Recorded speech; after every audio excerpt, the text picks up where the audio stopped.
Hello guys, नमस्कार। कैसे हैं आप लोग। मैं विनोद बिंद आप लोगों का बहुत बहुत स्वागत करता हूं दोस्तों अपने YouTube channel study research centre में। और दोस्तों आज है 13 जून, ठीक है। तो आज 13 जून का करंट अफेयर्स देखेंगे हम लोग।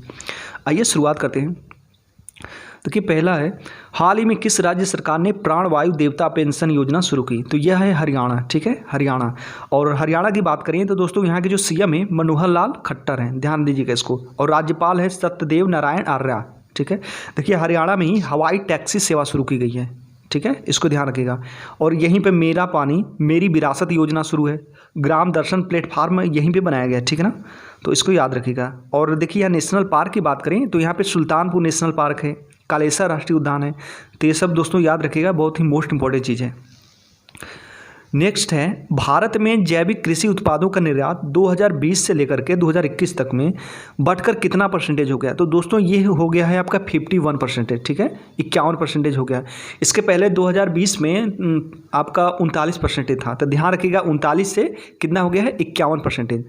और देखिए जैविक निर्यातों की बात करें तो इसमें से कुछ देख लेते हैं। वाराणसी से देखिए सब्जियां निर्यात की गई, ठीक है ना। और हमारे चंदौली जिला से काला चावल भी निर्यात किया गया, ध्यान रखिएगा इसको।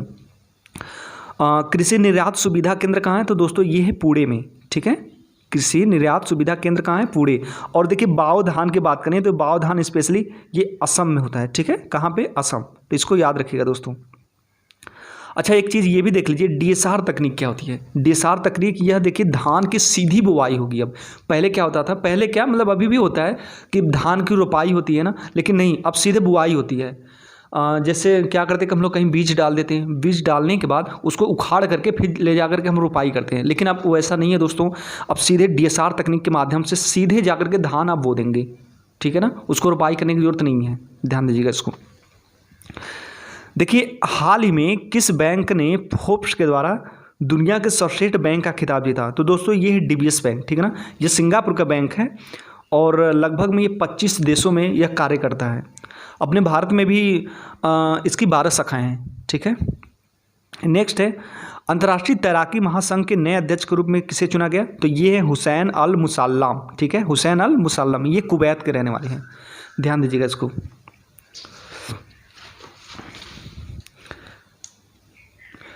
नेक्स्ट है, भारत का विदेशी मुद्रा भंडार कितने अरब डॉलर के सर्वोच्च स्तर पर पहुंच गया है। तो दोस्तों ये हो गया आपका 605 अरब डॉलर, ठीक है, 605 अरब डॉलर। देखिए इसे ही विदेशी मुद्रा भंडार को आरक्षित निधियों का भी भंडार बोलते हैं, फॉरेक्स रिजर्व भी बोलते हैं। अगर विदेशी मुद्रा भंडार न दे करके आरक्षित निधियों को भंडार दे दे या फिर फॉरेक्स रिजर्व दे दे तो समझ जाइए कि विदेशी मुद्रा भंडार की बात कर रहा है, क्योंकि तीनों का मतलब सेम है, ठीक है ना। देखिए इस समय अगर मतलब उसकी भारत की बात करें कि भारत में मतलब विदेशी मुद्रा भंडार के मामले में कौन से नंबर पे है। तो दोस्तों चौथे नंबर पर करना, तीसरे नंबर पे नहीं करना। कई जगह तीसरे नंबर पर भी मतलब लिखा मिला होता है, बट आपको तीसरे नंबर पे नहीं करना, चौथे नंबर पे करना है। क्योंकि जो रूस है ना, रूस का भी लगभग में 605 समथिंग है, ठीक है, 605 समथिंग अरब डॉलर है कुछ। तो ऐसा मतलब वो किया मतलब देखा गया है कि अगर इसी हिसाब से भारत का बढ़ता रहा तो एक सप्ताह में, ओनली एक सप्ताह में जो मतलब भारत है ये रूस को पछाड़ करके आगे बढ़ जाएगा। तो ध्यान रखिएगा अभी चौथे नंबर पे है सॉरी। अगर इसी तरह बढ़ता रहा तो एक सप्ताह के अंदर हमारा भारत रूस से भी आगे बढ़ जाएगा, तो इसका मतलब तीसरा नंबर पर आ जाएगा। अभी फिलहाल चौथे नंबर पर, ध्यान रखिएगा इसको। भारत में सर्वाधिक निवेशक राष्ट्र की बात करें तो दोस्तों ये सिंगापुर है। आप लोगों को अच्छी तरह से पता है कि सिंगापुर और मॉरिशस ये ऐसे देश हैं कि जहाँ पे टैक्स ये सब चीज़ें कम लगती हैं। जो हमारे देश में मतलब निवेश करते हैं ना, तो उनको मतलब कि कम टैक्स का मतलब लेना देना पड़ता है इस, ठीक है ना। क्या होता है कि इससे ना जो बाहरी देश होते हैं वो सीधे डायरेक्ट आपका मतलब भारत में निवेश न कर करके वो सिंगापुर तथा मॉरिशस के माध्यम से करते हैं। इसकी वजह से उन्हें भी फ़ायदा हो जाता है और हमें काफ़ी ज़्यादा निवेश मिल जाता है। तो ध्यान रखिएगा भारत में जो सर्वाधिक निवेशक राष्ट्र है ये सिंगापुर है, ठीक है। और 2020 में भारत प्रेषित धन का सबसे बड़ा प्राप्त करता था, ठीक है ना, इसको भी याद रखिएगा। जो बाहर से भेजा जाता था धन, जैसे लोग बाहर जाते हैं ना दोस्तों कमाने के लिए, तो फिर वो कमा के अपने देश में भेजते हैं। तो इस तरह के मामले में भारत पहले नंबर पर था, ठीक है, ध्यान रखिएगा इसको। नेक्स्ट है, हाल ही में सूरत सिंह माथुर का निधन हो गया। कौन थे। तो ये थे स्वतंत्र भारत के पहले ओलंपियन, ठीक है ना, इसको याद रखिएगा, स्वतंत्र भारत के पहले ओलंपियन। नेक्स्ट है हाल ही में एशिया पैसिफिक उत्पादकता चैंपियन पुरस्कार किसे दिया गया? तो ये थे आर.एस. सोढ़ी। दोस्तों हम लोग का जो क्षेत्र है ना, हम लोग का भारत मतलब एशिया प्रशांत क्षेत्र में आता है, ठीक है। तो यहाँ पे चैंपियन पुरस्कार किसे दिया गया? तो आर.एस. सोढ़ी को, ध्यान दीजिएगा। और इंटरनेशनल डेयरी फेडरेशन के सदस्य भी थे, ठीक है ना। आर.एस. सोढ़ी जो हैं ये इंटरनेशनल डेयरी फेडरेशन के सदस्य भी थे। देखिए यह जो पुरस्कार है एशिया पैसिफिक उत्पादकता चैंपियन, यह हर 5वें वर्ष पर दिया जाता है, ठीक है ना। और यह 20वें वर्ष में, ठीक है ना, 20वें नहीं, मतलब 20 वर्ष बाद यह किसी भारतीय को पुरस्कार मिला है, ध्यान रखिएगा इसको। यह पुरस्कार जो है 20 वर्ष बाद किसी भारतीय को मिला है। अच्छा, कुछ पुरस्कारों के यहाँ पे देख लेते हैं दोस्तों। देखिए ग्रीन ऑस्कर अवार्ड जो है ये नुक्लू फोम को मिला है, ठीक है, ध्यान रखिएगा। अंतर्राष्ट्रीय बुकर पुरस्कार की बात करें तो ये डेविड डियोप को, और अंतर्राष्ट्रीय एनी पुरस्कार ये CNR राव को मिला है, और इंडिया बायोडायवर्सिटी अवार्ड ये साजी NM को मिला है, ठीक है। दोस्तों ये मोस्ट इंपॉर्टेंट है, ठीक है ना। ये सब जितने भी पुरस्कार हैं इसको अच्छी तरह से आप लोग याद कर लीजिएगा, क्योंकि एग्जाम में बहुत ज़्यादा ये सब पूछते हैं। विश्व खाद्य पुरस्कार की बात करें तो देखिए डॉक्टर शकुंतला हरक सिंह को मिला है, और सामाजिक विज्ञान में स्पेन का सर्वोच्च पुरस्कार अमर्त्य सेन को मिला है, ठीक है ना। जो अर्थशास्त्र के नोबेल विजेता थे हमारे यहाँ, उनको मिला है, तो ध्यान रखिएगा इसको।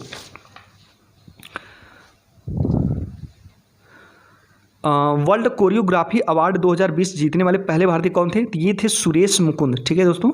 ये वर्ल्ड कोरियोग्राफी अवार्ड 2020 जीतने वाले पहले भारतीय थे, ध्यान दीजिएगा इसको। और अंतर्राष्ट्रीय अजय स्वर्ण पदक ये रमेश पोखरियाल निशंक थे, ठीक ना। अंतर्राष्ट्रीय अजय स्वर्ण पदक जीतने वाले रमेश पोखरियाल निशंक। और मिस यूनिवर्स 2020 का खिताब जीता था एंड्रिया मेजा ने, ये मैक्सिको की रहने वाली थी। और एक और है दोस्तों, तंबाकू नियंत्रण प्रयास के लिए WHO महानिदेशक ने विशेष मान्यता पुरस्कार दिया, किसे? डॉक्टर हर्षवर्धन को, ध्यान दीजिएगा इसको। नेक्स्ट है दोस्तों G7 शिखर सम्मेलन। तो आइए G7 शिखर सम्मेलन के बारे में थोड़ा जान लेते हैं सॉरी। देखिए इसके आयोजक जो देश था ये था यूनाइटेड किंगडम, ठीक है ना, यूनाइटेड किंगडम। इसके सदस्य देश की बात करें तो दोस्तों इसमें 7 हैं, ठीक है ना। पहले 8 थे 2014 में जब क्रीमिया का युद्ध हुआ ना, तो उस समय दोस्तों फिर रूस निकल गया, बाहर हो गया, तो G7 बन गया। तो ध्यान दीजिएगा इसको। अब देखिए इसमें कौन कौन से, France, Italy, Germany, Japan, Britain, America, Canada. इसमें देखिए जो 4 देश हैं ना, ये आपके यूरोपीय देश हैं, ठीक है। 4 यूरोपीय हो गए, एक आपका एशिया से हो गया, और 2 आपके हो गए उत्तरी अमेरिका से। तो सबसे पहले यूरोप का देख लीजिए, France, Italy, Germany, Britain. France, Italy, Germany, Britain. उसके बाद जापान हो गया एशिया से, और आपका उत्तरी अमेरिका से अमेरिका तथा कनाडा, ठीक है। तो इसको याद रखिएगा। इसको याद रखना बहुत ही आसान है, और लेकिन इससे क्वेश्चन बहुत ज़्यादा पूछते हैं, तो इसको याद रखिएगा आप लोग। देखिए 2014 में रूस बाहर हो गया, ठीक है।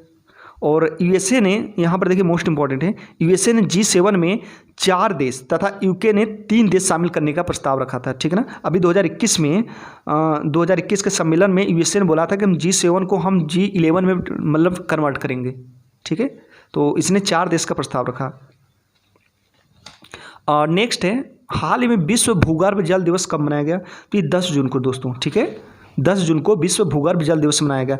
देखिए अब हम दिवस की बात कर रहे हैं, तो जून माह के जो भी दिवस है उनके बारे में जान लेते हैं। देखिए 1 जून को विश्व दुग्ध दिवस मनाया जाता है। 2 जून को तेलंगाना राज्य दिवस मनाया जाता है, ठीक है ना। 2 जून 2014 को तेलंगाना अलग हो गया था, ठीक है, तो इसको याद रखिएगा। 2 जून तेलंगाना राज्य दिवस मनाया जाता है। 3 जून को विश्व साइकिल दिवस मनाया जाता है। 5 जून को आप लोगों को बहुत अच्छी तरह से पता है विश्व पर्यावरण दिवस मनाया जाता है, ठीक है।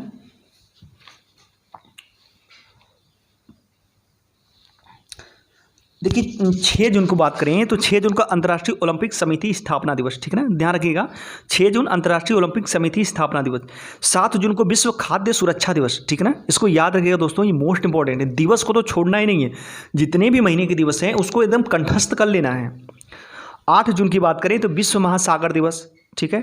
और 8 जून को ही विश्व ब्रेन ट्यूमर दिवस भी मनाया जाता है।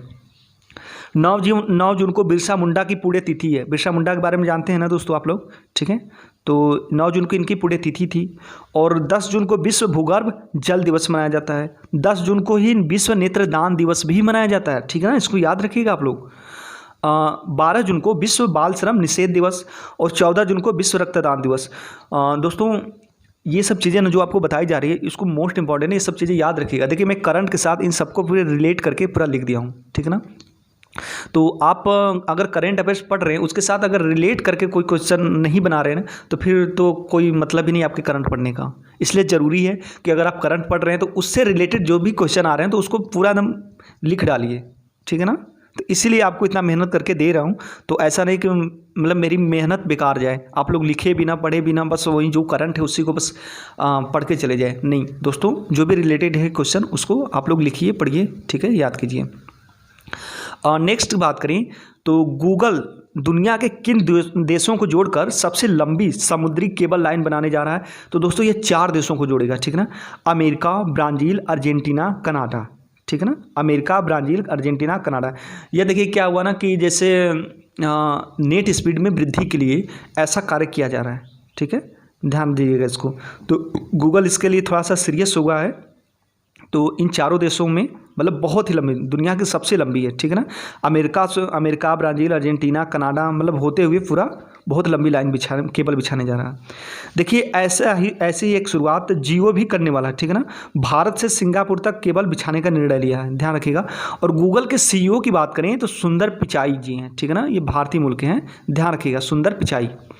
और नेक्स्ट है, हाल ही में किस बैंक ने कोविड-19 रोगियों के लिए कवच पर्सनल लोन योजना लॉन्च की? तो यह SBI, state bank of India.